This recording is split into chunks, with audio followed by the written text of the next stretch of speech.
Hello everyone. आज की इस क्लास में समुदाय, संस्था, समिति, संस्कृति, मानदंड एवं मूल्यों से संबंधित महत्वपूर्ण प्रश्नों को देखने वाले हैं, जो कि आपके सभी exams net, JRF, PGT, JIC, assistant professor और जितने भी समाजशास्त्र से जुड़े एग्जाम हैं उनके लिए इम्पॉर्टेंट रहने वाली है। क्लास स्टार्ट हो इससे पहले आप सभी इस वीडियो को ज़्यादा से ज़्यादा लोगों के साथ शेयर ज़रूर कर दीजिए। अगर आप नेट, जेआरएफ, पीजीटी, जेआईसी या फिर असिस्टेंट प्रोफेसर एग्जाम की तैयारी कर रहे हैं सोशियोलॉजी से, तो इस चैनल के साथ जुड़कर आप यहाँ से अपनी स्टडी को कंप्लीट कर सकते हैं। प्लेलिस्ट में उन सभी वीडियोस के फोल्डर्स मिल जाएंगे, आप वहाँ से उन वीडियोस को देख सकते हैं।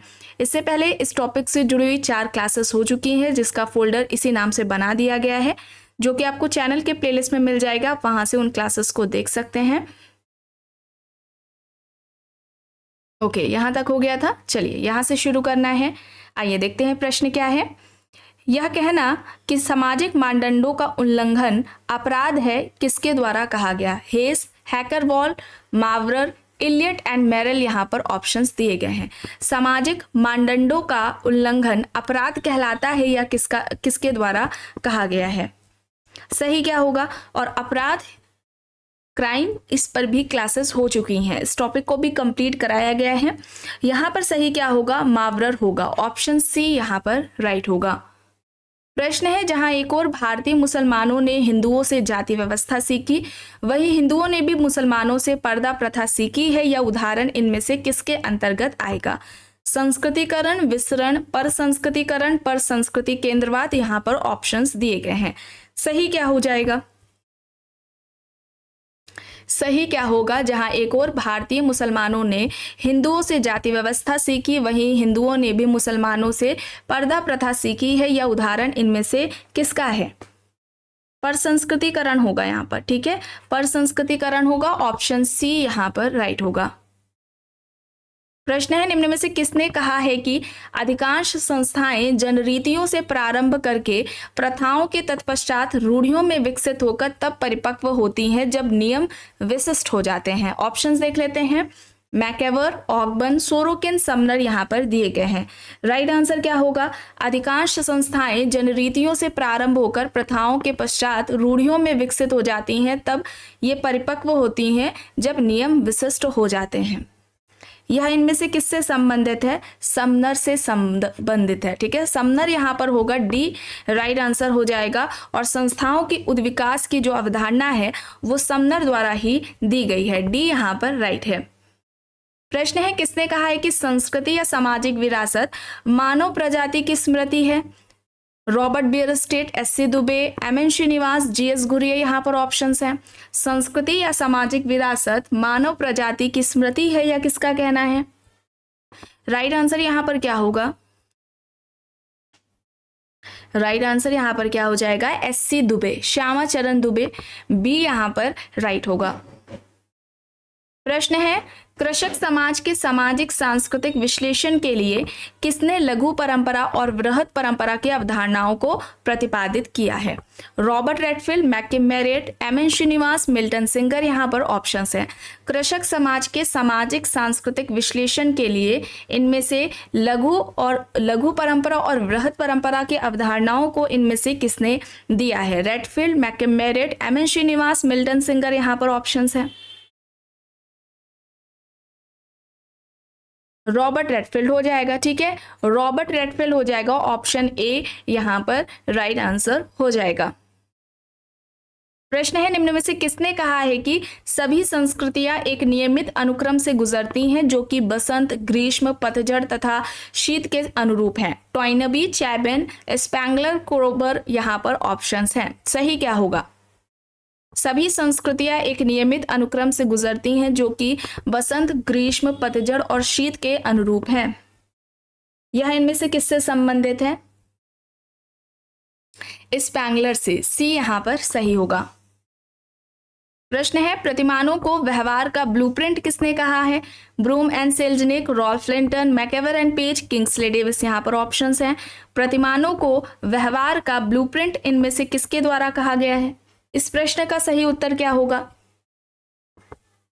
Broom and Selznick. Broom and Selznick, option A यहां पर सही होगा।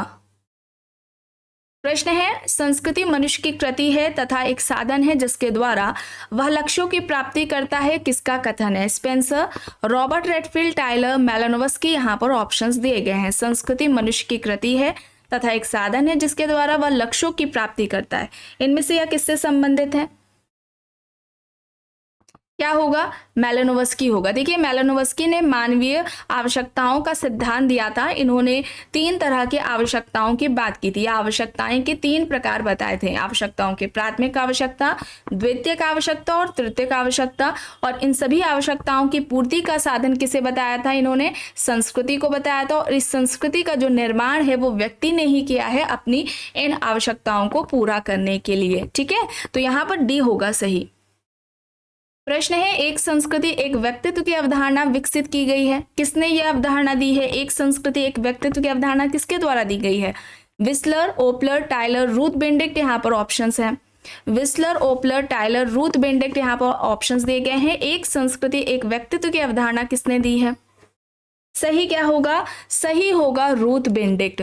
रूथ बेनेडिक्ट, ऑप्शन डी यहाँ पर सही हो जाएगा। ठीक है, सांस्कृतिक प्रतिमान की अवधारणा भी रूथ बेनेडिक्ट द्वारा दी गई है। सांस्कृतिक प्रतिमान की अवधारणा भी रूथ बेनेडिक्ट द्वारा दी गई है। डी यहाँ पर सही होगा। चलिए आगे देख लेते हैं। प्रश्न है, सभी संस्कृतियों में पाए जाने वाले सांस्कृतिक तत्व कहलाते हैं। ऑप्शंस दिए गए हैं। सांस्कृतिक समानांतर, सांस्कृतिक समाकृतियां, सांस्कृतिक क्षेत्र, सांस्कृतिक सार्वभौम। सभी संस्कृतियों में पाए जाने वाले सांस्कृतिक तत्व क्या कहलाते हैं? उन्हें क्या कहा जाएगा? सभी संस्कृतियों में पाए जा रहे हैं, सांस्कृतिक सार्वभौम कहा जाएगा। डी होगा यहाँ पर। ठीक है, डी यहाँ पर राइट है। प्रश्न है, यह मान्यता है कि प्रत्येक संस्कृति का मूल्यांकन उसकी अपनी शर्तों पर होना चाहिए, यह प्रतिलोम है। इनमें से किसके विपरीत है? संस्कृति ग्रहण का, निर्जाति केंद्रवाद का, प्रभुत्व का या फिर अल्पसंख्यकवाद का? बताइए, प्रत्येक संस्कृति का मूल्यांकन उसकी अपनी शर्तों पर होना चाहिए, यह किसके विपरीत है? क्या होगा? सही क्या हो जाएगा? कौन सा यहाँ पर ऑप्शन सही होगा? ऑप्शन बी होगा, निर्जातीय केंद्रवाद होगा। और निर्जातीय केंद्रवाद की जो अवधारणा है वो समनर द्वारा दी गई है। ठीक है, निर्जातीय केंद्रवाद में क्या होता है? किसी व्यक्ति द्वारा उस व्यक्ति की जो संस्कृति है, उसकी जो जीवन शैली है, मानदंड है, उनके आधार पर अन्य संस्कृति का मूल्यांकन किया जाता है। और इसमें यह पाया जाता है कि व्यक्ति की जो स्वयं की संस्कृति है वह उसे बेहतर और श्रेष्ठ समझता है। ठीक है, तो यहाँ पर बी होगा सही। प्रश्न है, संस्कृतिकरण को अग्रिम समाजीकरण की प्रक्रिया किसने कहा? ए.के. सरन, योगेंद्र सिंह, योगेश अटल, दीपांकर गुप्ता। यहाँ पर ऑप्शंस हैं। संस्कृतिकरण को अग्रिम समाजीकरण की प्रक्रिया किसने कहा है? बताइए। ए.के. सरन, योगेंद्र सिंह, योगेश अटल, दीपांकर गुप्ता। यहाँ पर ऑप्शंस दिए गए हैं। संस्कृतिकरण, इस पर पूरी एक क्लास भी ली जा चुकी है। फोल्डर आपको एम.एन. श्रीनिवास की महत्वपूर्ण अवधारणाओं के नाम से मिलेगा। उस फोल्डर में 2 क्लासेस हैं जो कि जिनसे संबंधित प्रश्न हर एग्जाम्स में देखने को मिलेंगे आपको। एक तो इनकी संस्कृतिकरण की अवधारणा, दूसरी प्रभुत्व जाति की अवधारणा है। दोनों ही अवधारणाएं महत्वपूर्ण हैं। और यहाँ पर होगा योगेंद्र सिंह। ठीक है, योगेंद्र सिंह होगा। और ये अवधारणा किसकी है? एम.एन. श्रीनिवास की है। ठीक है, एम.एन. श्रीनिवास ने यह अवधारणा दी है। ठीक है, एम.एन. श्रीनिवास की अवधारणा है। यहाँ पर ऑप्शन बी राइट है, योगेंद्र सिंह। प्रश्न है, निम्नलिखित में से कौन एक समिति की विशेषता नहीं है? आइए ऑप्शंस देखते हैं। इसका एक उद्देश्य होता है, औपचारिक नियम, सहयोग, स्थायी प्रकृति। यहाँ पर ऑप्शंस दिए गए हैं। कौन एक समिति की विशेषता नहीं है?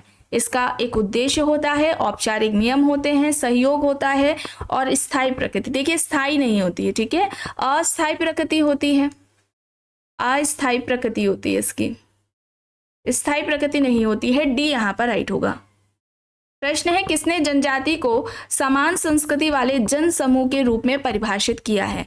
Malinowski, Kroeber, Radcliffe Brown, Ruth Benedict. यहाँ पर ऑप्शंस दिए गए हैं। सही क्या होगा? जनजाति को समान संस्कृति वाले जनसमूह के रूप में इनमें से किसने परिभाषित किया है? जनजाति समाज, ट्राइबल सोसाइटी। इस टॉपिक को भी कंप्लीट कराया जा चुका है। जनजाति को समान संस्कृति वाले जनसमूह के रूप में इनमें से किसके द्वारा परिभाषित किया गया है? क्रोबर के द्वारा। क्रोबर, ऑप्शन बी यहाँ पर राइट होगा। प्रश्न है, जब उच्च जाति हिंदू चेतन या अचेतन रूप से निम्न जाति हिंदुओं के व्यवहार प्रतिमानों को अपनाते या अनुकरण करते हैं तो उसको कहा जाता है? ऑप्शंस देख लीजिए यहाँ पर। संस्कृतिकरण है, आधुनिकीकरण है, जनतंत्रीकरण है और असंस्कृतिकरण दिया गया है। जब उच्च जाति हिंदू चेतन या अचेतन रूप से निम्न जाति हिंदुओं के व्यवहार प्रतिमानों को अपनाते हैं, उनका अनुकरण करते हैं, तो यह प्रक्रिया क्या कहलाएगी? असंस्कृतिकरण की कहलाएगी। असंस्कृतिकरण विकल्प यहाँ पर डी होगा सही। प्रश्न है, निम्न में से किसका कहना है कि संस्कृति समाज के सदस्यों की जीवन शैली है? ठीक है, संस्कृति क्या है? समाज के सदस्यों की जीवन शैली है, यह किसका कहना है? रॉबर्ट किंगमर्टन, रेडक्लिफ, आर रेडफील्ड है, टाइलर है, मजूमदार एंड मदान यहाँ पर ऑप्शंस दिए गए हैं। सही क्या होगा? संस्कृति समाज के सदस्यों की जीवन शैली है, यह किसने कहा है? रॉबर्ट रेडफील्ड ने कहा है। बी यहाँ पर सही हो जाएगा। प्रश्न है, सांस्कृतिक सकुल का अर्थ क्या है? संस्कृति की सबसे छोटी इकाई, कई सांस्कृतिक तत्वों का योग, सांस्कृतिक क्षेत्र, सांस्कृतिक प्रतिमान। यहाँ पर ऑप्शंस दिए गए हैं। सांस्कृतिक सकुल किसे कहा जाएगा बताइए?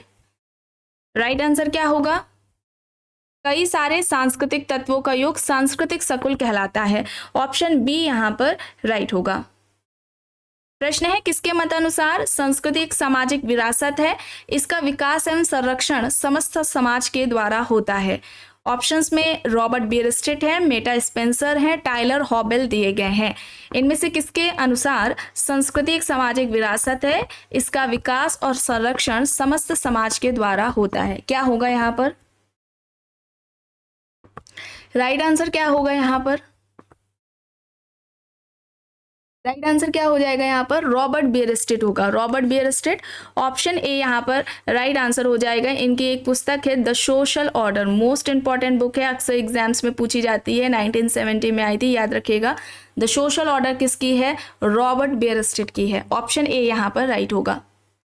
प्रश्न है, यह किसका कहना है कि संस्कृति सीखे हुए व्यवहारों का समुच्चय तथा व्यवहारों का परिणाम है? Tylor, Wissler, Ralph Linton, Robert Lowie. यहाँ पर ऑप्शंस दिए गए हैं। संस्कृति सीखे हुए व्यवहारों का समुच्चय है तथा व्यवहारों का परिणाम है, यह किसने कहा? राइट क्या होगा यहाँ पर? रॉल्फ लिंटन होगा। ऑप्शन सी यहाँ पर राइट होगा। और इन्होंने ही सबसे पहले परिस्थिति और भूमिका, स्टेटस एंड रोल, परिस्थिति व भूमिका की जो अवधारणा है वो दी थी। ठीक है, सबसे पहले इन्होंने ही व्यवस्थित तरीके से अध्ययन किया था। द स्टडी ऑफ मैन करके इनकी पुस्तक है, उसमें उन्होंने वर्णन किया था। परिस्थिति के दो प्रकार भी इन्होंने बताए थे, प्रदत्त परिस्थिति और अर्जित परिस्थिति। यहाँ पर ऑप्शन सी राइट होगा। प्रश्न है, लोक रीतियां किसी समूह अथवा समुदाय में पालन किए जाने वाले आचरण की शैली, मनोवृत्तियों एवं स्वभावगत विश्वास है, यह किसका कहना है? Spencer, Green, Woods, Lundberg. यहाँ पर ऑप्शंस दिए गए हैं। लोक रीतियां किसी समूह अथवा समुदाय में पालन किए जाने वाले आचरण की शैली, मनोवृत्तियां एवं स्वभावगत विश्वास है, यह किसका कहना है?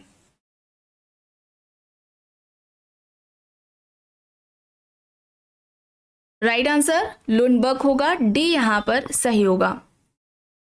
ऐसी प्रक्रिया जिसमें समाज के मानदंडों और मूल्यों के आंतरिकरण के साथ साथ अपनी सामाजिक भूमिकाओं का संपादन करना एवं सीखना, दोनों बातें सम्मिलित होती हैं, उन्हें हम क्या कहेंगे? समाजवाद, समाजीकरण, पुनर्समाजीकरण, विसमाजीकरण। यहाँ पर ऑप्शंस दिए गए हैं।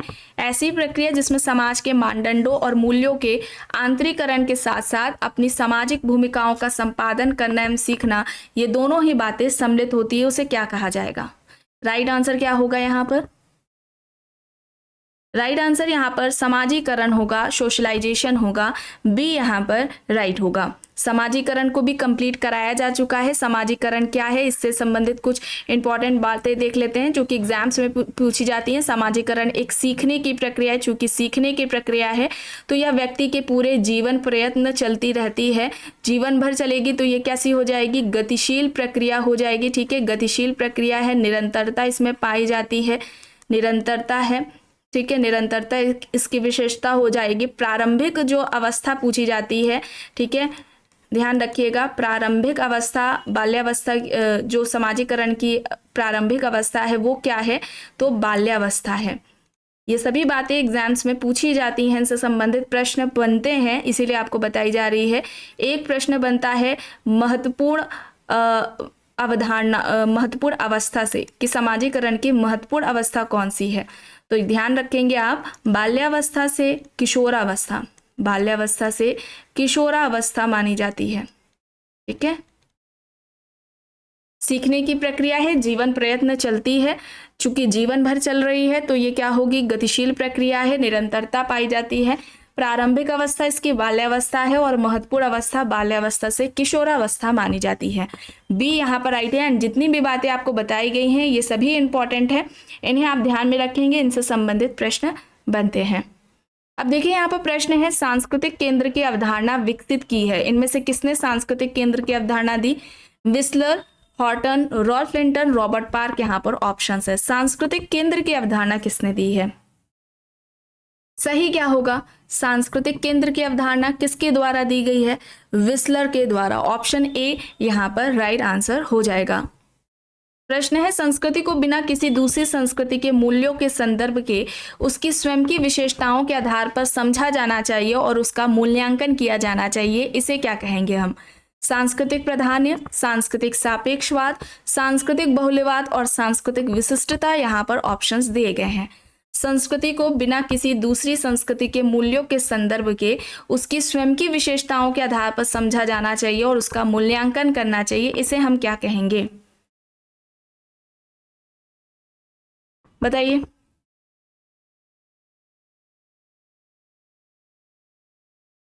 सांस्कृतिक सापेक्षवाद कहेंगे और इसके ठीक विपरीत क्या होती है, नृजाति केंद्रवाद की अवधारणा है जो कि समनर द्वारा दी गई है। ठीक है, यहां पर बी राइट होगा। प्रश्न है, किसने निर्धनता के 3 कारण बताए हैं, व्यक्ति, संस्कृति और उपसंस्कृति तथा सामाजिक संरचना। व्यक्ति, संस्कृति एवं उपसंस्कृति तथा सामाजिक संरचना को निर्धनता के कारण इनमें से किसने माना, डेविड इलेश, पी कोहेट, एस.एम. मिलर, मार्टिन रेन यहाँ पर ऑप्शंस दिए गए हैं। डेविड इलेश, पी कोहेट, एस.एम. मिलर, मार्टिन रेन यहाँ पर ऑप्शंस दिए गए हैं। निर्धनता के ये 3 कारण किसने बताए हैं, डेविड इलेश ने बताए हैं, ऑप्शन ए यहाँ पर सही होगा। अब देखिए यहाँ पर प्रश्न है, सामाजिक संरचना संस्थाओं का गुच्छ है या किसका कहना है, समनर, स्पेंसर, गॉफमैन, दुर्खीम यहाँ पर ऑप्शंस दिए गए हैं। सामाजिक संरचना संस्थाओं का गुच्छ है या किसका कहना है, और सबसे पहले सामाजिक संरचना की जो अवधारणा है वो किसने दी है, समनर ने, जिसकी तुलना इन्होंने मानवीय शरीर से की थी। सर्वप्रथम सामाजिक संरचना की अवधारणा का जो प्रयोग है या अवधारणा है वो स्पेंसर द्वारा दी गई है। और यहाँ पर सही क्या होगा, सामाजिक संरचना संस्थाओं का गुच्छ है यह कहना स्पेंसर का है, ऑप्शन बी यहाँ पर राइट होगा। प्रश्न है, सामाजिक सांस्कृतिक परिवर्तन के संदर्भ में ध्रुवीकरण का सिद्धांत किसने दिया, डेविस, ऑकबर्न, सोरोकिन, मैकेवर यहाँ पर ऑप्शंस है। सामाजिक सांस्कृतिक परिवर्तन के संदर्भ में ध्रुवीकरण का सिद्धांत किसका है, बताइए, इसमें तो समय नहीं लगना चाहिए, कई बार आपको बताया गया है। सामाजिक सांस्कृतिक परिवर्तन के संदर्भ में ध्रुवीकरण का सिद्धांत सोरोकिन के द्वारा दिया गया था। ये यहाँ पर इनका सामाजिक परिवर्तन का जो सिद्धांत है वो सामाजिक सांस्कृतिक परिवर्तन का किसका रहा है, सोरोकिन का रहा है, जिस पर पूरी क्लास भी ली जा चुकी है। ध्रुवीकरण के सिद्धांत के अलावा इनके इस सिद्धांत को सीमाओं का सिद्धांत भी कहा जाता है। सीमाओं का सिद्धांत आप याद रखेंगे, उतार चढ़ाव का सिद्धांत, उतार चढ़ाव का सिद्धांत भी बोला जाता है। घड़ी के पेंडुलम का सिद्धांत भी बोला जाता है। इन सभी नामों से जाना जाता है इनका सिद्धांत। सी यहाँ पर राइट होगा। अब देखिए यहाँ पर पुस्तक है द डायनेमिक्स ऑफ मॉरल्स, किसकी है, Radha Kamal Mukherjee, Ramkrishna Mukherjee, Ruth Benedict, A R. Desai. The dynamics of morals किसकी हो जाएगी ये पुस्तक, राधा कमल मुखर्जी की हो जाएगी, ऑप्शन ए यहाँ पर राइट होगा। प्रश्न है, निम्न में से किसने संस्कृति ग्रहण, पारस्परिक संस्कृति ग्रहण तथा पर संस्कृति ग्रहण में भेद किया है, विस्लर, क्रोबर, हर्शकोविट्स, लिंटन यहाँ पर ऑप्शंस दिए गए हैं। सही क्या होगा, इनमें से किसने संस्कृति ग्रहण, पारस्परिक संस्कृति ग्रहण तथा पर संस्कृति ग्रहण में भेद किया है, सही क्या होगा, हर्शकोविट्स होगा, ऑप्शन सी यहाँ पर राइट होगा। मानव और संस्कृति के लेखक कौन है, S C. Dube, S. Radhakrishnan, P V. Kane, Ramdhari Singh Dinkar यहाँ पर ऑप्शंस हैं। मानव और संस्कृति के लेखक कौन है? एस.सी. दुबे हैं। ठीक है, दुबे ऑप्शन ए यहाँ पर राइट होगा। एंड लास्ट प्रश्न है, social change and cultural dynamics किसकी है? Sorokin, Veblen, max weber, Linton यहाँ पर ऑप्शंस है। जितने भी आपको प्रश्न कराए जा रहे हैं ये सभी एग्जाम्स के लिए इंपॉर्टेंट है। आपको हर एग्जाम्स में देखने को मिलेंगे, चाहे आप किसी भी एग्जाम्स का PYQ लगा ली, किसी ना किसी वर्ष में ये प्रश्न जरूर पूछे गए होंगे। यहाँ पर बताइए किसकी पुस्तक है social change and cultural dynamics? बताइए। सोरोकिन की है। ऑप्शन ए यहाँ पर राइट आंसर हो जाएगा। Social change and cultural dynamics, इस बुक में ही इन्होंने, सोरोकिन ने अपनी सामाजिक परिवर्तन का सांस्कृतिक गत्यात्मकता का सिद्धांत दिया था। ऑप्शन ए होगा यहाँ पर सही। तो आज की क्लास में बस इतना ही। आई होप ये आपको पसंद आई होगी। अगर पसंद आई है तो प्लीज़ लाइक करिएगा, कमेंट करके ज़रूर बताइएगा। चैनल पर अगर आप नए हैं तो चैनल को भी ज़रूर सब्सक्राइब कर लीजिएगा। एंड इस वीडियो को जितना हो सके ज़्यादा से ज़्यादा लोगों के साथ शेयर भी ज़रूर करिएगा।